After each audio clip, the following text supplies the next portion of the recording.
Good evening everyone, welcome to my YouTube channel Lawful Lingo. So आज हमारा PYQs का next lecture है जहां हम जो हमारे आगे के जो क्वेश्चंस बचे हैं उनको हम डिस्कस करने वाले हैं। आई होप अब तक हमारे जो 3 लेक्चर हो चुके हैं पीवाईक्यू से रिलेटेड वो आपको पसंद आए होंगे और जो टिप्स और ट्रिक्स मैंने आपके साथ शेयर की हैं वो भी आपने देखी होंगी और आपको अच्छी लगी होंगी। उसके अलावा अगर किसी भी स्टूडेंट का किसी भी क्वेश्चन में अभी तक कोई डाउट आया है तो प्लीज मुझे जरूर कमेंट करना ताकि आपका हर कंसेप्ट वहां से क्लियर हो सके।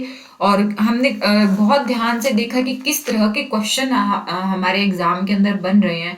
काफी सारे डायरेक्ट क्वेश्चन हैं जो हमारे नोट से आ रही हैं और जो ट्रिकी टाइप के क्वेश्चन आ रही हैं वो भी हमारे नोट से ही है, लेकिन बस आपको थोड़ा ध्यान से चीजों को देखने की जरूरत होगी और आपका क्वेश्चन सोल्व हो जाएगा।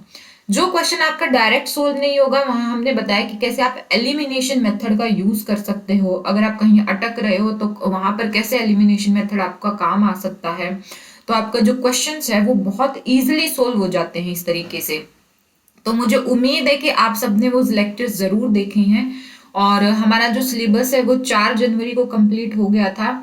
उसके अलावा अगर किसी भी टॉपिक में कहीं पर भी किसी स्टूडेंट को कोई डाउट रहा है तो प्लीज हमें जरूर कमेंट करें। हम आपके हर कमेंट का रिप्लाई देने की कोशिश करते रहते हैं। बाकी कई बार ऐसा भी होता है कि आप कमेंट करते हैं जो पुरानी वीडियोस हैं उन पर और वो शो नहीं होता है, तो इस वजह से ऐसा हो जाता है कि हम रिप्लाई नहीं कर पाते हैं। बट जैसे हमें कोई कमेंट मिलता है तो हम उसका रिप्लाई देने की कोशिश करते हैं। उसके अलावा अगर किसी भी बच्चे को अभी भी यूजीसी नेट लो सब्जेक्ट के नोट्स परचेज करने हैं किसी भी सब्जेक्ट के तो प्लीज हमें ईमेल जरूर करें। ईमेल आपको इस वीडियो के पिन कमेंट पर पता चल जाएगा और वहीं से नोट्स की फीस भी आपको पता चल जाएगी। तो आप जब भी ईमेल करें तो आप प्लीज हमें डायरेक्ट ईमेल करें कि किस किस सब्जेक्ट के आपको नोट्स चाहिए है और आपको फीस से ओके है या नहीं है, या अगर आपको कोई प्रॉब्लम भी है फीस से, कोई आप थोड़ी बहुत फीस रिड्यूस करवाना चाहते हो तो वो भी आप हमें एक ही मैसेज में लिखकर भेजें। क्योंकि इतने सारे मैसेजेस हो जाते हैं, इतने सारे ईमेल आते हैं तो कई बार ऐसा होता है कि इतने सारे जवाब नहीं दे पाते हैं। तो आप प्लीज अपनी जो भी प्रॉब्लम है, आपको जो भी चीज चाहिए है या जो भी नोट्स आपको चाहिए जिस सब्जेक्ट के, आप फीस से ओके है या नहीं है, आप प्लीज अपना सब कुछ एक ही मेल में लिखकर भेजें। ठीक है। उसके अलावा अगर किसी भी स्टूडेंट को constitution, administrative law, IT act, family law और जूरिस्प्रूडेंस इन 5 सब्जेक्ट के मॉक टेस्ट परचेज करने हैं तो उनके लिए भी आपको हमें ईमेल करना होगा और जो इन मॉक टेस्ट की फीस है वो भी आपको पिन कमेंट से पता चल जाएगी। बहुत ही रीजनेबल प्राइस पर हम आपको ये मॉक टेस्ट प्रोवाइड कर रहे हैं और ये मॉक टेस्ट तो हर स्टूडेंट को परचेज करने चाहिए क्योंकि ये बहुत ही एडवांस लेवल के मॉक टेस्ट हमने प्रिपेयर की हैं एग्जाम पॉइंट ऑफ व्यू से। जैसे एग्जाम आ रहे हैं उसके अकॉर्डिंग, जैसे जैसे क्वेश्चन एग्जाम में पूछे जाते हैं वैसे वैसे क्वेश्चन हमने हमारे जो मॉक टेस्ट है वहां पर इंक्लूड किए हैं। और मैं गारंटी दे रही हूँ कि काफी सारे क्वेश्चंस तो हमारे मॉक टेस्ट से ही एग्जाम के अंदर आएंगे, तो आपको मॉक टेस्ट जरूर परचेज करने हैं। जो भी बच्चे तैयारी कर रहे हैं सबको मॉक टेस्ट परचेज करने हैं, तो फटाफट हमें ईमेल जरूर करना। तो चलिए आज के इस लेक्चर को शुरू करते हैं। तो प्रीवियस लेक्चर के अंदर हमने जो क्वेश्चन किया था, आई थिंक क्वेश्चन नंबर 88 था, ये दिसंबर 2023 का हम क्वेश्चन सोल्व कर रहे हैं जिसकी आईडी थी 4083। क्वेश्चन हमने सोल्व किया था, क्वेश्चन आईडी का ये सोल्व किया था क्वेश्चन। आज हम कर रहे हैं नेक्स्ट क्वेश्चन, जहां नेक्स्ट क्वेश्चन पढ़ने कर रहे हैं जिसकी आईडी है 4033। 40,033, पता नहीं भाई हो जाता है कभी कभी।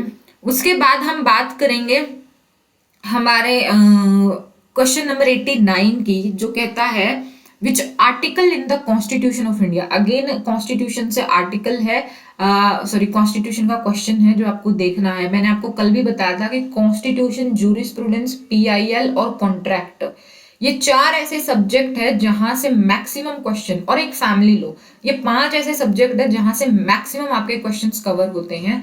जो आपके ये 5 सब्जेक्ट पर तो बहुत ज्यादा पकड़ होनी ही होनी चाहिए। कंपैरेटिव पब्लिक लॉ से 7 से 8 क्वेश्चन आते हैं तो वो भी आपका बहुत अच्छा होना चाहिए। एक बात ध्यान रखना, जब भी आप कॉन्स्टिट्यूशन पढ़ो तो जैसे ही आपका कॉन्स्टिट्यूशन का सब्जेक्ट खत्म हो जाता है उसके साथ ही आप कंपैरेटिव पब्लिक लॉ का सब्जेक्ट पढ़ो। बहुत सारे बच्चे ऐसा करते हैं कि कंपैरेटिव पब्लिक लॉ को लास्ट में पढ़ते हैं, कॉन्स्टिट्यूशन कभी पढ़ लिया फिर कंपैरेटिव पब्लिक लॉ पढ़ते हैं। बेसिकली कंपैरेटिव पब्लिक लॉ में अलग अलग कंट्री के कॉन्स्टिट्यूशन की कंपैरेटिव स्टडी की गई है। तो आप अगर कॉन्स्टिट्यूशन पढ़ने के तुरंत बाद आप कंपैरेटिव पब्लिक लॉ का सब्जेक्ट पढ़ते हो तो आपके कंसेप्ट और ज्यादा क्लियर हो जाते हैं। इंडियन कॉन्टेक्स्ट में तो होते ही होते हैं, बट अगर अदर जो कंट्रीज है वहां पर भी आप जब रिलेट करके पढ़ोगे उन टॉपिक्स को हमारे इंडियन कॉन्स्टिट्यूशन के कॉन्टेक्स्ट से, तो आपके टॉपिक और ज्यादा क्लियर होते हैं। ठीक है, तो कोशिश किया करो चीजों को रिलेट करके पढ़ने की। ऐसे मतलब नोट्स लिखे हैं, मैंने लिख दिया है, मैंने समझा दिया है, उनको ऐसे पढ़ने की बजाय रिलेट करने के पढ़ने की कोशिश किया करो। और जो ये छोटी छोटी चीजें हैं ये बहुत बड़ा डिफरेंस क्रिएट करती है। आप पढ़ के देखो कॉन्स्टिट्यूशन पढ़ने के तुरंत बाद comparative public law, and you will find कि आपके कितने सारे और कंसेप्ट क्लियर हो जाएंगे और कितनी सारी चीजें आपको याद होने लगेगी। ठीक है, तो ये चीजें आपको ध्यान रखनी है और आगे से ये चीज आपको करनी ही करनी है। ठीक है, तो चलिए हमारे इस क्वेश्चन को करते हैं। क्वेश्चन नंबर 89 कहता है, which article in the constitution of India established national commission for the scheduled caste. Again बिल्कुल डायरेक्ट क्वेश्चन है। हमने ह्यूमन राइट की जब यूनिट सब्जेक्ट किया तो वहां मैंने बताया था कि national commission for scheduled caste को कौन से आर्टिकल में किया था इस्टैब्लिश, आर्टिकल 338। ये डायरेक्ट इसका आंसर है। ठीक है, अगर आप देखोगे आर्टिकल, मैं आपको लिखवाती हूँ सारी ये चीजें। अगर आप देखोगे ह्यूमन राइट्स लॉ,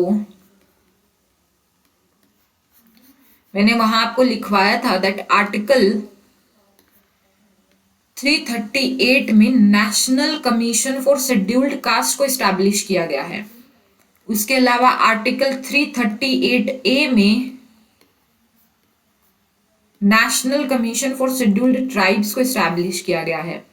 उसके अलावा आर्टिकल 338B में national commission for backward classes को इस्टेब्लिश किया गया है। उसके अलावा आर्टिकल 341 अगर आप देखोगे तो वहां शेड्यूल्ड कास्ट जो वर्ड है, शेड्यूल्ड कास्ट, इसको डिफाइन किया गया है।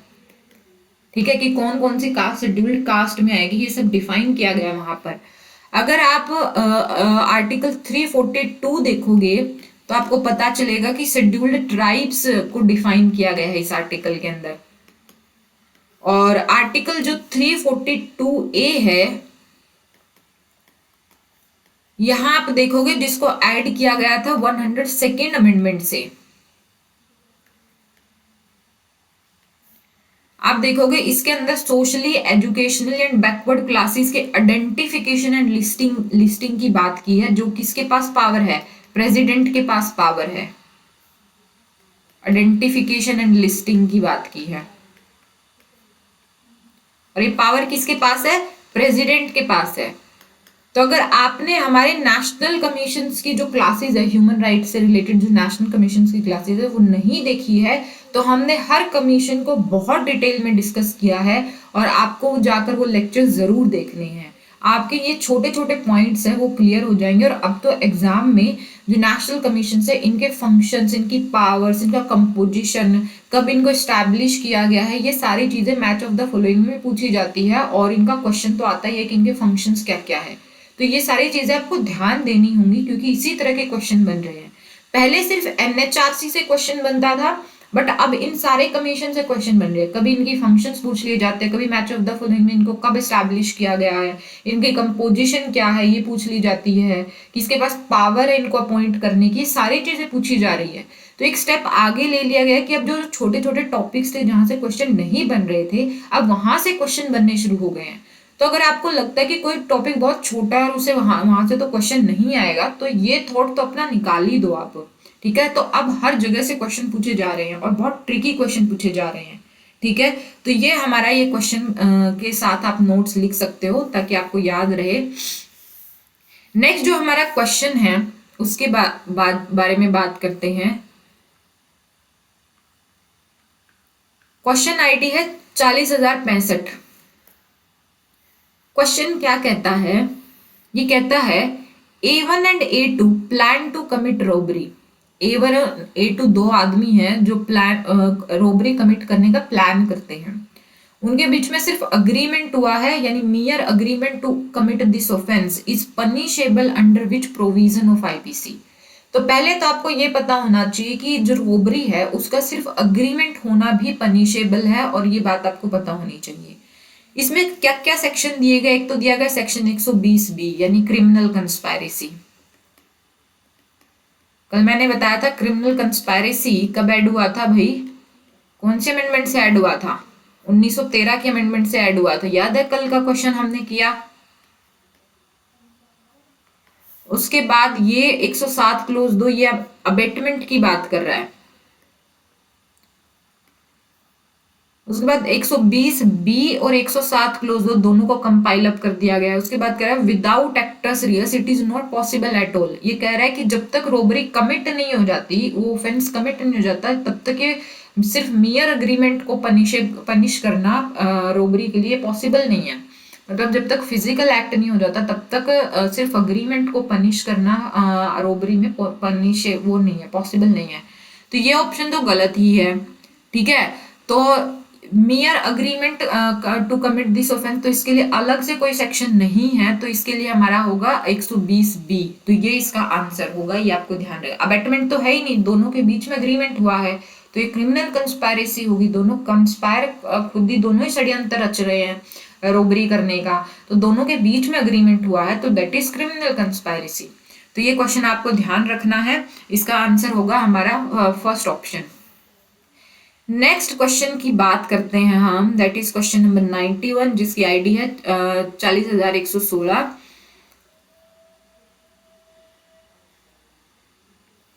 तो given below two statement, assertion और रीजन का क्वेश्चन है। क्या दिया है भाई, असर्शन पढ़ते हैं चलो। असर्शन दिया है that test of proportionality, necessity and balancing are found at prominent places in the घाट्स and the Ghat as well as in the SPS and TBT agreement। Okay ये हमारा PIL से रिलेटेड क्वेश्चन है, and I think मैंने आपको ये SPS TBT Ghats जो agreement है ये नहीं करवाए हैं। घाट के बारे में हम काफी बातें कर चुके हैं, लेकिन घाट्स SPS और TBT एग्रीमेंट के बारे में हमने बात नहीं की है। ये असर्शन दिया है और रीजन कह रहा है the meaning of these test and their inter relationship is not always clear. अच्छा रीजन ये दिया है, तो पहले मैं आपको ये जो अग्रीमेंट है हमारे ये समझा देती हूँ, इनके नोट्स बनवा देती हूँ, उसके बाद हम इसके बारे में क्वेश्चन के बारे में बात करेंगे। देखो यहाँ 4 अग्रीमेंट की बात हुई है और ये चारों अग्रीमेंट WTO के अग्रीमेंट है। पहले आपको पॉइंट ये क्लियर होना चाहिए, ठीक है। हमारा जो घाट्स है GATS, इसकी फुल फॉर्म है general agreement on trade in services, ठीक है, ये इसकी फुल फॉर्म है। ये एक लीगल बाइंडिंग अग्रीमेंट है जिसके अंदर जो इंटरनेशनल ट्रेड होता है इन सर्विसेज, याद रखना इन सर्विसेज, ये उसको कवर करने का काम करता है। आपको याद होगा मैंने बताया था उरुग्वे राउंड के बारे में बताया था, जब हमने WTO का टॉपिक किया है PIL में, तो मैंने बात की थी 8th उरुग्वे राउंड की, ठीक है। तो जहां पर जो हमारा ये WTO है जिसकी फाउंडेशन बेसिकली रखी गई थी उसके बारे में बात हुई है। तो जो घाट्स ट्रीटी है WTO की, ये क्रिएट हुई थी as a result of the Uruguay round, ठीक है, जो हमारा 8th उरुग्वे राउंड हुआ था, जो हुआ था 1986 से 1993 के बीच में। और ये जो हमारा उरुग्वे राउंड है ये इफेक्ट में आया था 1995 में, जब हमारा WTO स्टैब्लिश किया गया था, आपको ये पता होना चाहिए, ठीक है। और इसकी ये भी बात पता होनी चाहिए, जो घाट्स है GATS है, इसका कोई एक्सपायरेशन डेट नहीं है, ये अभी तक चल रहा है जब से इसको ये इफेक्ट में आया है, यानी 1995 से, ठीक है। दूसरा हमारा एग्रीमेंट है घाट GATT, ये होता है general agreement on tariffs and trade, इसके बारे में सबको पता है।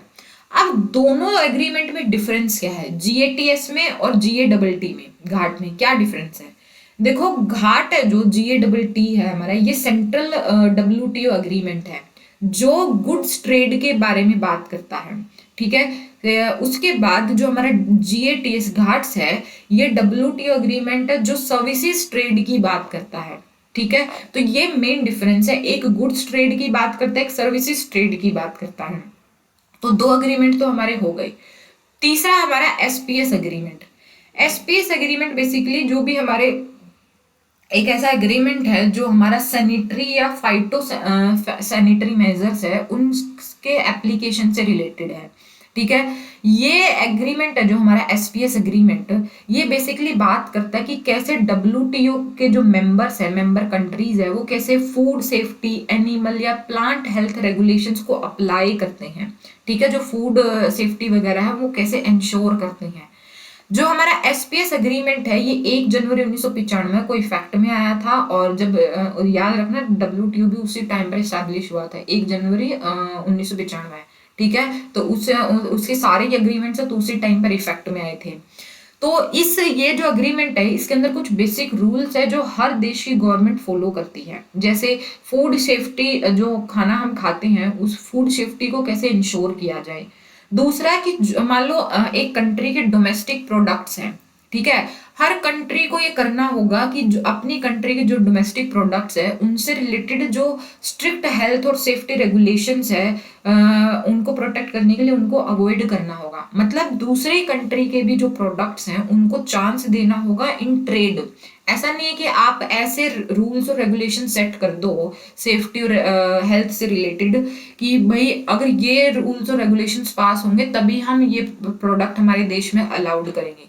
नहीं, ऐसे मतलब आपको स्ट्रिक्ट रूल्स और रेगुलेशंस पास नहीं करने हैं क्योंकि आप चाहते हैं कि आपके जो डोमेस्टिक प्रोडक्ट्स है सिर्फ वही प्रोटेक्ट हो, ऐसा आपको नहीं करना है। तो ये 2-3 रूल्स है जो हमारे एसपीएस एग्रीमेंट के अंदर लागू होते हैं। उसके बाद आता है हमारा टीबीटी एग्रीमेंट। टीबीटी की फुल फॉर्म है टेक्निकल बैरियर्स टू ट्रेड। ठीक है, इसके टीबीटी एग्रीमेंट के गोल क्या है पहले आप ये समझ लो। इसका काम है इसका काम है ये इंश्योर करना कि जो भी टेक्निकल रेगुलेशंस है, जो स्टैंडर्ड्स है टेक्निकल, या जो कंफर्मिटी असेसमेंट प्रोसीजर्स है, ये क्या हो, नॉन डिस्क्रिमिनेटरी हो हर कंट्री के लिए। उसके अलावा ट्रेड के अंदर जो अननेसेसरी ऑब्स्टेकल्स क्रिएट होते हैं उनको अवॉइड करना टीबीटी एग्रीमेंट का मेन गोल है। उसके अलावा टीबीटी एग्रीमेंट हर तरह के ट्रेडेड गुड्स को कवर करता है, जैसे फूड पैकेजिंग होगी, फूड लेबलिंग हो गई, या फिर एनिमल वेलफेयर हो गया, एग्रीकल्चर हो गया, वेटरनरी केमिकल्स हो गए, sorry agriculture and veterinary chemicals हो गए, उसके अलावा फिशरीज एंड फॉरेस्ट्री हो गए। तो हर तरह का जो ट्रेडेड गुड्स है उनको कवर करना, ये सारी चीजें कवर होती है हमारे टीबीटी एग्रीमेंट के अंदर। ठीक है, इन सब चीजों से रूल्स और रेगुलेशंस दिए गए हैं टीबीटी एग्रीमेंट में। आई होप ये पॉइंट आपको क्लियर हो गया। उसके बाद इस क्वेश्चन में अगर आप देखोगे 3 टेस्ट की बात की गई है। एक है टेस्ट ऑफ प्रोपोर्शनैलिटी, एक है टेस्ट ऑफ नेसेसिटी, एक है टेस्ट ऑफ बैलेंसिंग। ये तीनों ही टेस्ट हर डब्ल्यूटीओ एग्रीमेंट के लिए बहुत जरूरी है। क्यों? क्योंकि ये तीनों टेस्ट क्या करते हैं, ये इंश्योर करने में हेल्प करते हैं कि जो भी मेजर्स अडॉप्ट किए गए हैं हर एग्रीमेंट में, चाहे वो सर्विसेज से रिलेटेड हो, चाहे वो ट्रेड से रिलेटेड हो, गुड्स के ट्रेड से रिलेटेड हो, वो क्या है, रीजनेबल है, जस्टिफिएबल है, बैलेंस्ड है। ठीक है, ये इंश्योर करना इन तीनों टेस्ट का काम है। आई होप आपको ये चारों के चारों अग्रीमेंट है ये चारों समझ में आ गए हैं, और ये बात आपको ध्यान रखनी है कि डब्ल्यूटीओ के अग्रीमेंट है, और ये कब इफेक्ट में आए हैं सारे, जब डब्ल्यूटीओ इफेक्ट में आया यानी 1995 में। ठीक है, ये पॉइंट आपको क्लियर होना चाहिए। ठीक है, ये टेस्ट है इनके अंदर, ये भी आपको पता होने चाहिए। ये नोट्स मैं आपको साथ में लिखवा देती हूँ ताकि आपको अपने पीआईएल के अंदर जब डब्ल्यूटीओ का जो टॉपिक है वहां पर आप इंक्लूड कर सको।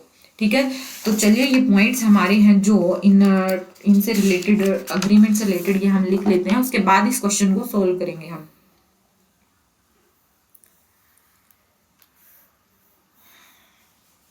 तो बात करें हम इन अग्रीमेंट्स की, पीआईएल की बात करें, जहां हम डब्ल्यूटीओ की बात करेंगे। तो हमारा पहला अग्रीमेंट है Ghats.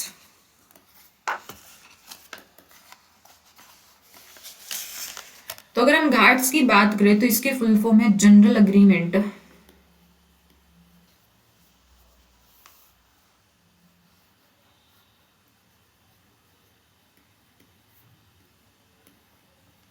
On trade in services.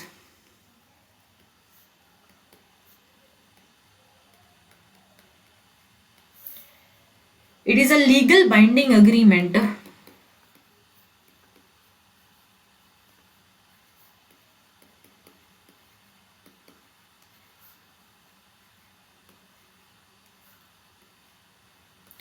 that covers international trade in services.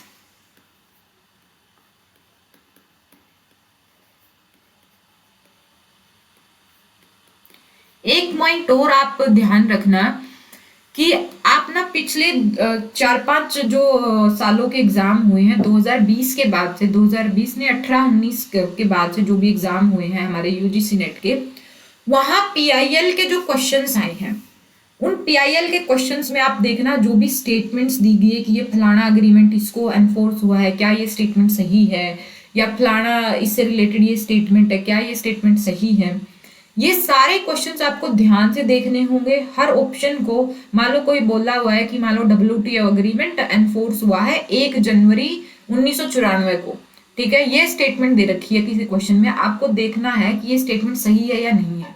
पहले आप देखोगे कि ये स्टेटमेंट गलत है क्योंकि 1 जनवरी 1995 को डब्ल्यूटीओ एग्रीमेंट एनफोर्स हुआ है, ठीक है।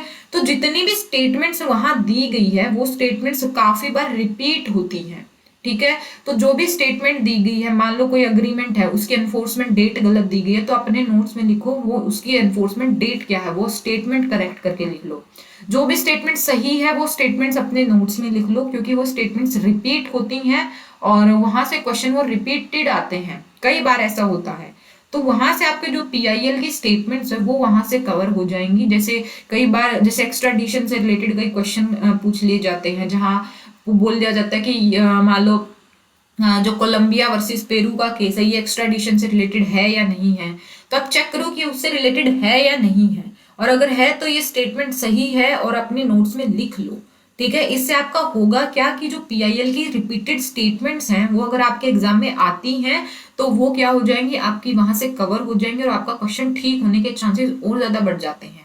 आपको पता होगा कि ये स्टेटमेंट गलत है कि आपने पढ़ी थी और वहां से आपकी चीजें कवर हो जाती है। पीआईएल के अंदर आप देखोगे ये चीजें बहुत बार रिपीट हो रही हैं, ठीक है। ये एक ट्रिक है जो आप पीआईएल में कर सकते हो, क्योंकि पीआईएल में बहुत सारी चीजें ऐसी है जो हम जितना कवर कर ले उतना कम है, ठीक है। तो ये एक पॉइंट है जो मैंने अपने उसमें किया था और मेरे लिए बहुत फायदेमंद साबित हुआ था, तो आप भी ये चीज कर सकते हो। तो चलिए हम इसके बारे में लिख देते घाट्स के बारे में। तो इंटरनेशनल ट्रेड इन सर्विसेज, उसके बाद लिखो the Ghats is a treaty of WTO and was created as a result of the Uruguay round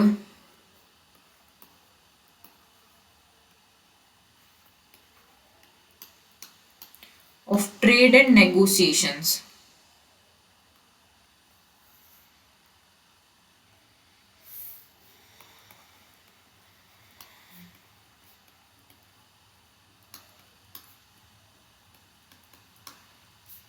कब हुआ था ये? 1986 से लेकर 1993 के बीच में हुआ था, and it entered into force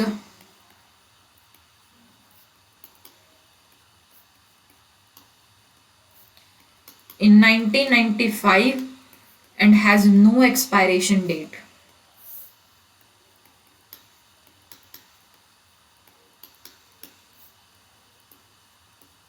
ठीक है, ये हमारा घाट्स के बारे में। उसके बाद घाट के बारे में सबको पता ही है, हम डिटेल में वीडियोस में डिस्कस कर चुके हैं, इसके बारे में ज्यादा हम यहाँ बात नहीं करेंगे। इसकी फुल फॉर्म है द जनरल अग्रीमेंट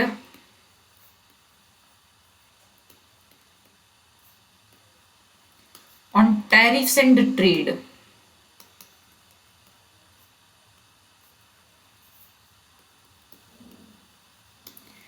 अगर आप चाहो तो इनके बीच का डिफरेंस भी लिख लो जो मैंने आपको बताया है, ताकि आप जब पढ़ो तो आपको चीजें कवर क्लियर हो। Difference between GATS and Ghat.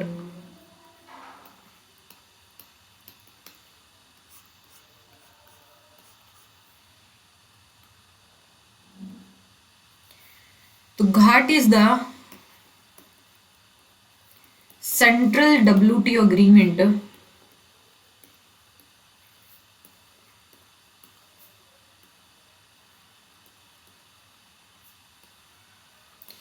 covering goods trade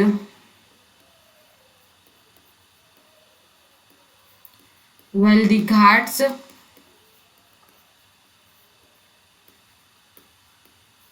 in the WTO agreements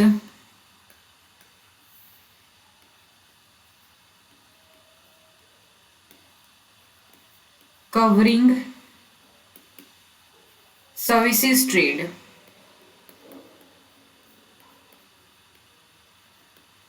ठीक है, ये आपको इनके बीच का डिफरेंस पता होना चाहिए। नेक्स्ट अग्रीमेंट था हमारा SPS agreement.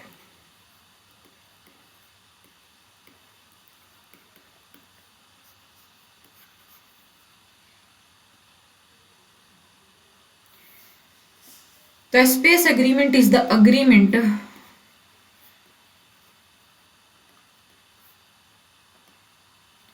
on the application of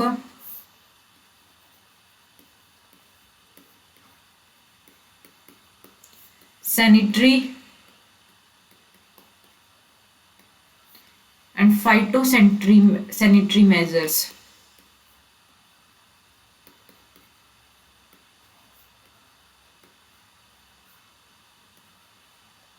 ठीक है, SPS agreement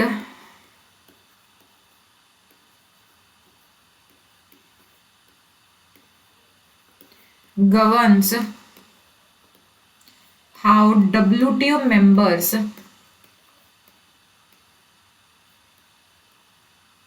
apply food safety and animal and plant health regulations।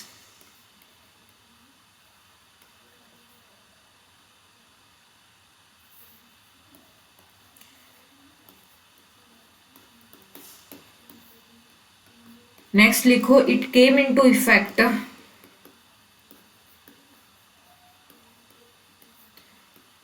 On 1 January 1995 when WTO was established।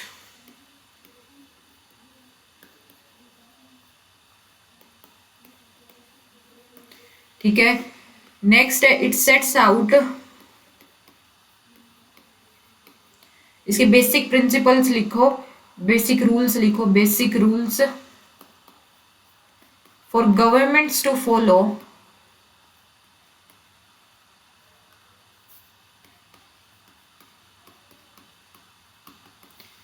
क्या क्या है वो rules? ensuring food is safe to eat,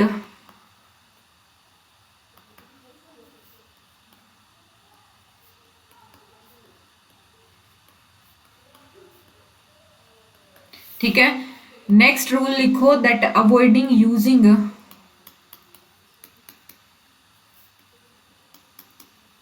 strict health and safety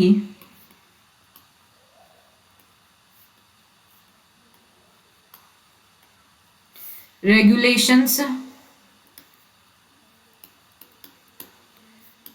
to protect domestic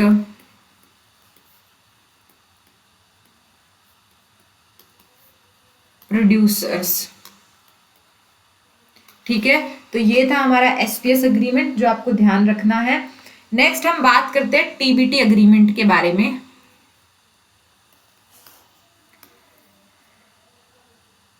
TBT agreement,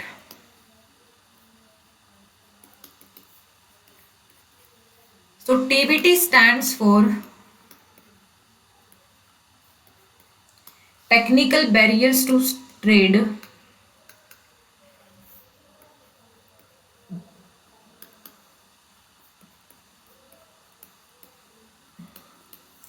और इस agreement के goals अगर आप लिखोगे तो क्या गोल्स हैं?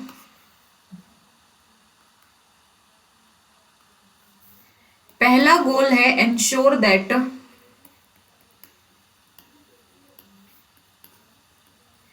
Technical regulations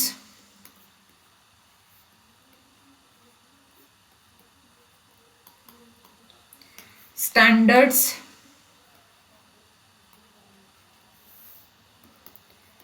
and conformity assessment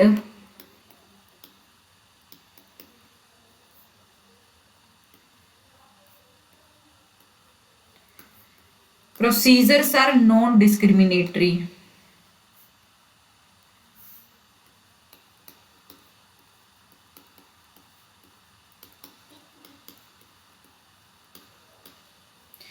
पहला गोल ये है टीबीटी एग्रीमेंट का।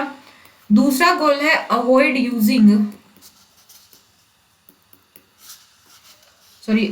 क्रिएटिंग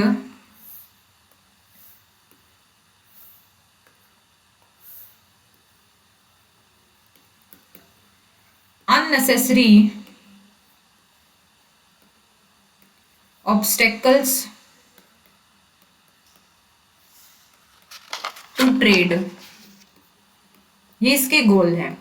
उसके बाद जो टीबीटी एग्रीमेंट है ये क्या क्या चीजें कवर करता है। सो टीबीटी एग्रीमेंट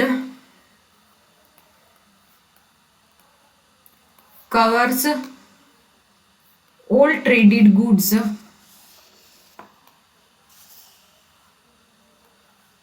इंक्लूडिंग, क्या क्या आती है इसके अंदर, food packaging,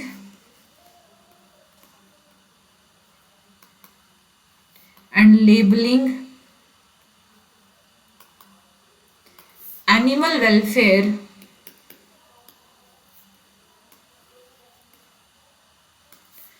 agriculture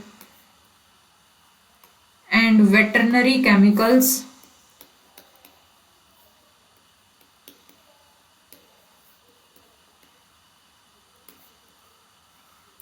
and fisheries and फॉरेस्ट्रीज।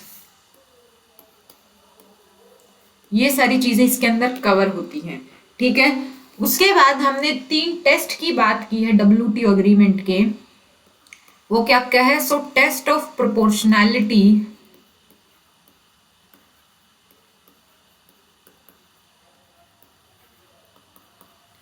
Necessity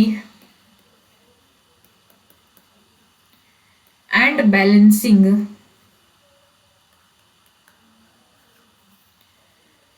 are important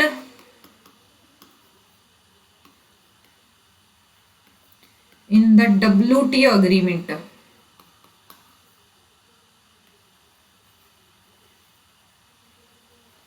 क्यों इंपॉर्टेंट है ये? Because they help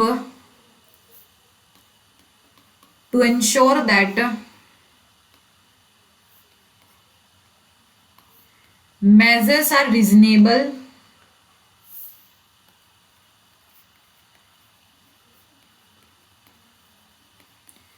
justifiable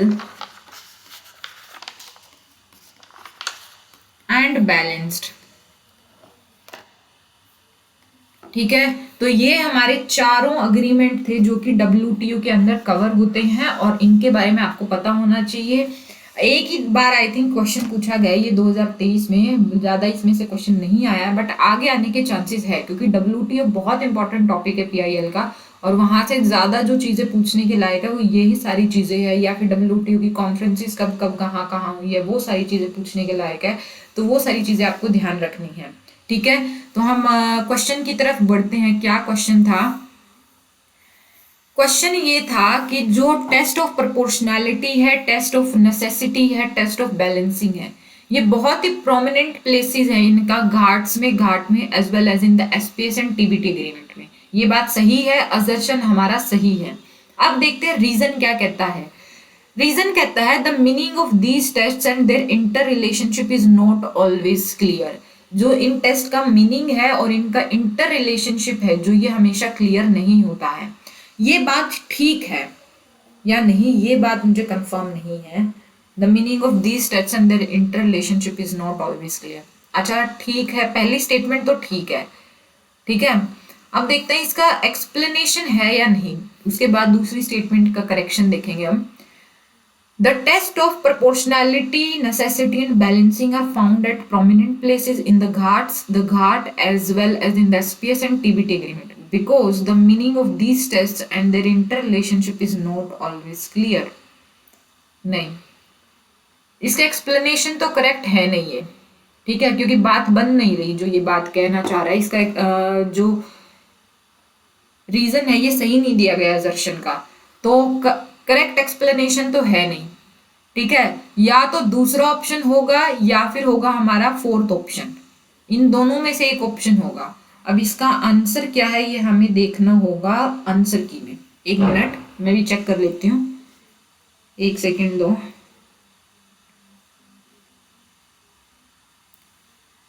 $40,116।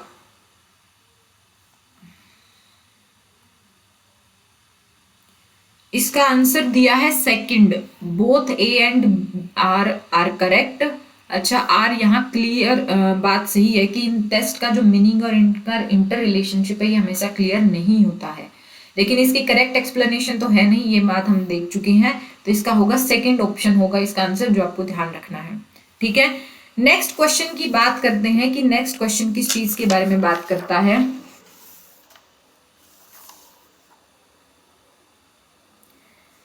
Next question है salmon distinguishes between possession in fact and possession in law. Jurisprudence का टॉपिक है और पोजेशन का जो टॉपिक है वहां से ये क्वेश्चन है। He treated possession in fact as a fallacy, a fiction, a conception and a right.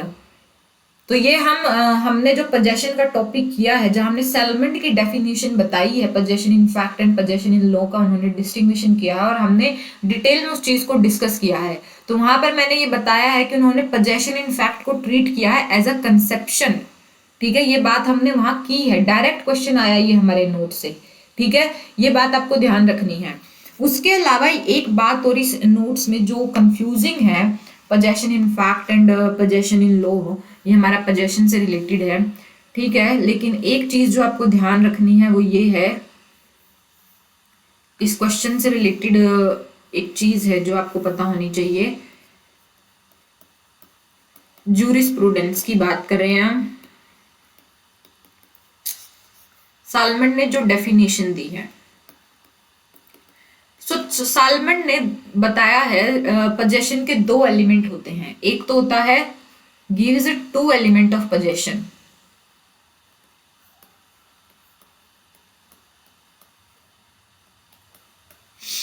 ठीक है, क्या एलिमेंट है? एक तो है एनिमस पोजेशन,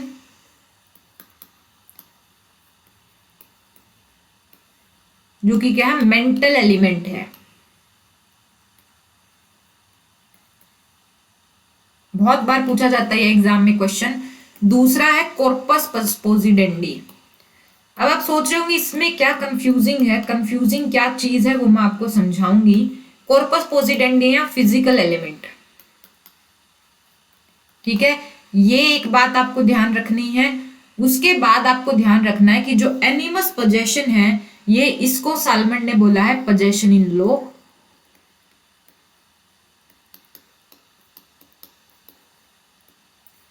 तो set the legal recognition of possession, इसका मतलब है लीगल रिकॉग्निशन ऑफ पोजेशन।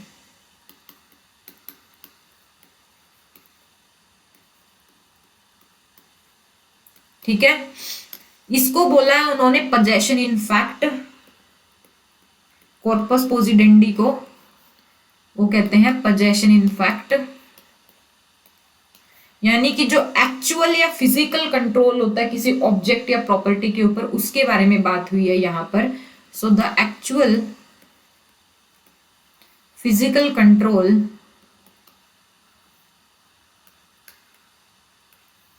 और होल्डिंग ऑफ एन ऑब्जेक्ट और प्रॉपर्टी।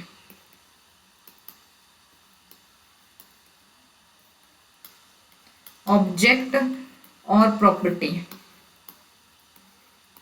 इसके बारे में बात हुई है।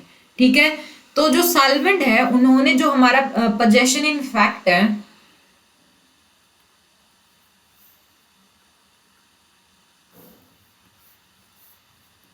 So he treated possession in fact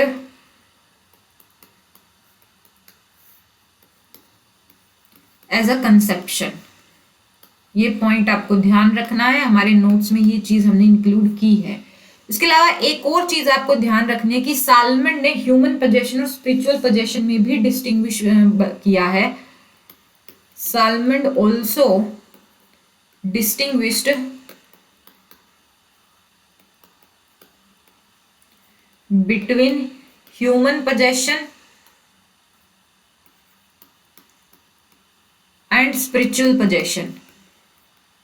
ये क्वेश्चन भी आपको ध्यान में रखना है क्योंकि एग्जाम में पूछा जा सकता है ये क्वेश्चन, ठीक है, ये पॉइंट। अब हम जब पोजेशन की बात करें तो सेविगनी की भी एक थ्योरी है जो काफी कंफ्यूजिंग है, सालमेंड के पोजेशन की थ्योरी से रिलेटेड है। सेविगनी की क्या थ्योरी है? Savigny also gives two element of possession, और ये वो कंफ्यूजिंग पार्ट है जहां बच्चे क्वेश्चन गलत करते हैं इससे रिलेटेड अगर आता है तो।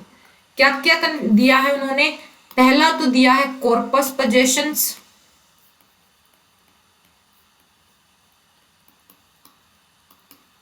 और दूसरा एलिमेंट दिया उन्होंने एनिमस डोमिनी।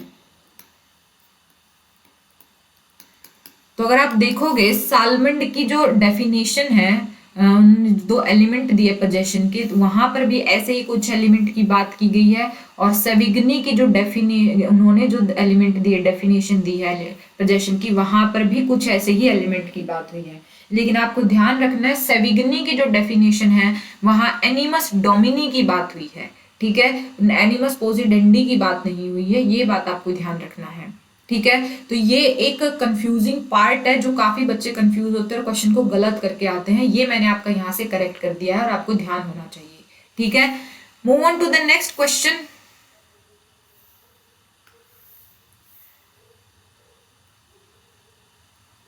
नेक्स्ट क्वेश्चन है हमारा, as per the partnership act 1932 partnership is defined under, partnership को डिफाइन किया गया है कौन से पार्टनरशिप एक्ट से? क्वेश्चन है हमारा कॉन्ट्रैक्ट एक्ट की जो यूनिट है, कॉन्ट्रैक्ट लॉ है हमारा जो वहां की यूनिट है, वहां पार्टनरशिप एक्ट इंक्लूड किया गया है, और पूछा गया है पार्टनरशिप एक्ट 1932 के कौन से सेक्शन में पार्टनरशिप वर्ड को डिफाइन किया गया है। सेक्शन देखते कौन कौन से दिए गए हैं। सेक्शन 8 दिया गया है, इसमें तो डिफाइन किया गया है पर्टिकुलर पार्टनरशिप को, तो ये तो है नहीं। तो इस तरह से आपको पढ़ते ही पता होना चाहिए कि कौन से सेक्शन में किस चीज को डिफाइन किया गया है, किस चीज के बारे में बात हुई है। सेक्शन 7 में हुई है पार्टनरशिप एक्ट बिल की बात हुई है, तो ये भी नहीं है। सेक्शन 5 में बात हुई है partnership not created by status, बल्कि कॉन्ट्रैक्ट द्वारा जो पार्टनरशिप है उस द्वारा क्रिएट, स्टेटस द्वारा क्रिएट नहीं होता है। Partnership not created by status, ठीक है, हमने डिटेल में डिस्कस किया सेक्शन 5 को, जो आपको वीडियो देखनी है तो आप जो हमारा कमर्शियल लॉ है वहां पर पार्टनरशिप एक्ट के 5-6 लेक्चर हैं वो आप जाकर देख सकते हैं। बचा हमारा सेक्शन 4। सेक्शन 4 में पार्टनरशिप, पार्टनर, फर्म और फर्म नेम को डिफाइन किया गया है, ये आपको ध्यान रखना है, तो इसका आंसर होगा सेक्शन 4। तो सेक्शन 4 में क्या क्या डिफाइन किया गया है? ये डिफाइन करता है partnership firm, sorry partnership, partner word को, फर्म वर्ड को एंड फर्म नेम को, ठीक है। तो ये हमारा क्वेश्चन है जो आपको ध्यान रखना, बहुत इजी है, डायरेक्ट क्वेश्चन है, ठीक है। नेक्स्ट क्वेश्चन की बात करते हैं, ये है मैच ऑफ द फॉलोइंग का क्वेश्चन। क्वेश्चन है एक तरफ केसेस दिए गए हैं और दूसरी तरफ दिए गए हैं कौन कौन से कंसेप्ट या प्रिंसिपल्स दिए गए हैं इन केसेस के। तो देखते हैं। पहला केस है लिंकलेटर वर्सेस वोल्कर का केस है, दूसरा Golaknath versus State of Punjab का केस है, तीसरा है Jolly George Varghese versus Bank of Cochin का केस है, और चौथा केस है People's union for civil liberties versus union of India. चारों केसेस हमने अपने कॉन्स्टिट्यूशन में डिटेल में डिस्कस किए हैं, और आपने कॉन्स्टिट्यूशन के लेक्चर्स नहीं देखे तो वहां पर जाकर देखना, डायरेक्ट क्वेश्चन आया हुआ है। क्या क्या प्रिंसिपल दिए गए हैं वो देखते हैं। दूसरी तरफ लिस्ट सेकंड में पहला पॉइंट है prospective overruling in the context of constitutional interpretation. तो अगर आप ये देखोगे ये तो हमारा गोलकनाथ से ही रिलेटेड है, ठीक है।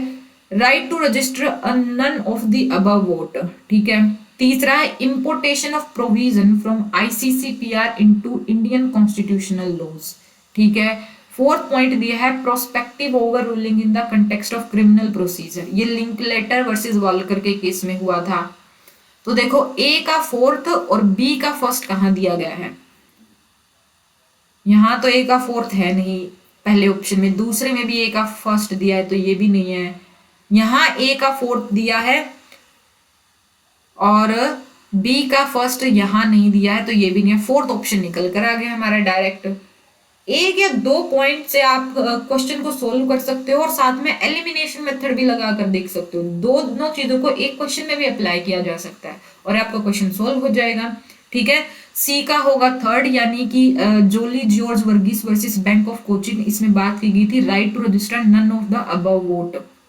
ठीक है, जब आप वोट डालने जाते हो तो वहां पर लिखा होता है ना NOTA none of the above वाला, तो वो है ये कि अगर आप उस पर प्रेस करते हो वो भी आपका right to register none of the above vote, इसमें जोली जॉर्ज वर्गीस के केस में बात की गई थी।